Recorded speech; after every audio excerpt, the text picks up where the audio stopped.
75 வருஷ கட்சி. நீங்க இப்பதான் லாலிபாப் சாப்பிடுற first step Bobby. You are not a hero, you are a little boy. நீங்கள் உங்கள் வாக்கு வங்கியை நிரூபிங்கள். அதற்கு பிறகு 2 பேருக்கு தான் இங்க போட்டி என்ற டயலாகே நீங்க பேசணும் தம்பி. ஃபர்ஸ்ட் அவர் நிரூபிக்கட்டும். சினிமாவில் இருந்து வந்தவர் அண்ணன் இதோ இருக்காரு, உலக நாயகனே இருக்காரு.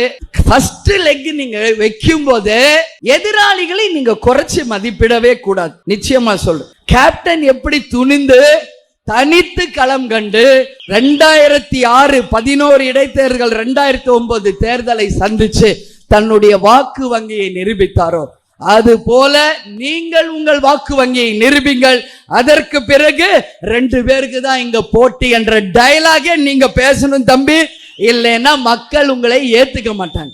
75 வருஷ கட்சி. நீங்க இப்பதான் லாலிபாப் சாப்பிடுற ஃபர்ஸ்ட் ஸ்டெப் பாபி.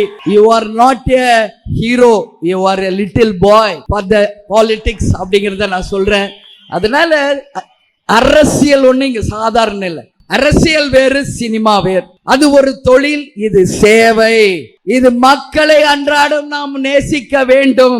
களத்திலே இறங்கி மக்களுக்காக போராட வேண்டும். எங்கேயோ ஒரு இடத்துல உட்கார்ந்துகிட்டு சும்மா கை காட்டுறது கிடையாது அரசியல்.